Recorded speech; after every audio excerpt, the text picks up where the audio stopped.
आज मैं आप लोगों को क्या बताने वाला हूँ, क्लास 10th में आप लोग किस तरह से पढ़ाई कीजिए, मैथ के बारे में किस तरह से आप लोग पढ़ाई कीजिए ताकि अच्छा मार्क्स मिले। देखिए हमारे पास टोटल दिन कितना होता है, कब से हम लोग पढ़ना स्टार्ट करते हैं।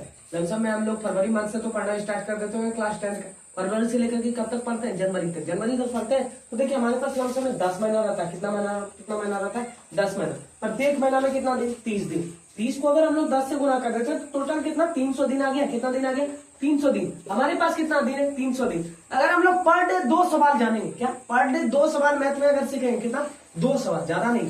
अब ये नहीं बोल रहे कि आप लोग पर डे 5 सवाल 6 सवाल 7 सवाल कीजिए, नहीं, 2 सवाल को उस तरह से करेंगे ताकि वो कभी जीवन भर भी नहीं भूल पाए। उस सवाल को क्या करना, आपको समझना। क्या करना, समझना। पर डे अगर हम लोग 2 सवाल सीखते हैं, कितना सवाल सीखते हैं, 2 सवाल सीखते हैं तो कितना दिन था हमारे पास, 300 दिन। 2 गुना 300 कर दीजिए, टोटल कितना सवाल हम लोग सीख रहे हैं, 600 सवाल। कितना सवाल सीख रहे हैं 10 महीना में हम लोग, 600 सवाल। कितना, 600 सवाल। पूरा एनसीईआरटी अगर आप लोग खत्म कर दीजिएगा तो 600 सवाल आपको नहीं मिलेगा। 600 सवाल मिलेगा क्या, कभी भी 600 सवाल आपको नहीं मिलेगा पूरा एनसीईआरटी में। एनसीईआरटी ले लीजिए, अदर बुक ले लीजिए, सब मिला करके आपको 600 प्रश्न नहीं मिलेगा। 602 ही प्रश्न पर डे सीखेंगे, लेकिन उस तरह से सीखेंगे कि कभी भूले नहीं उसको।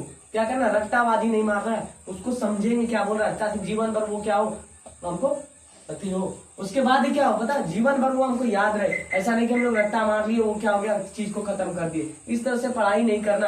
अगर आप लोग को मान लीजिए एग्जाम में अंक चेंज कर दे तो क्या कीजिएगा, रट्टा मारे रहेंगे तो आपको वहीं तक याद रहेगा, वहीं तक सीमित रह जाइए। अगर रट्टा मारा हुआ प्रश्न, अरे उस जगह तो वो अंक था, तो आपको समझ में आएगा तभी ना। रट्टा नहीं मारेंगे, उस बात को अगर आप लोग समझेंगे।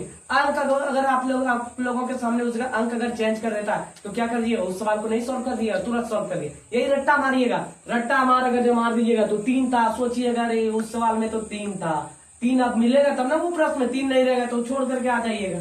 तो उस तरह से पढ़ाई नहीं करना हम लोगों को।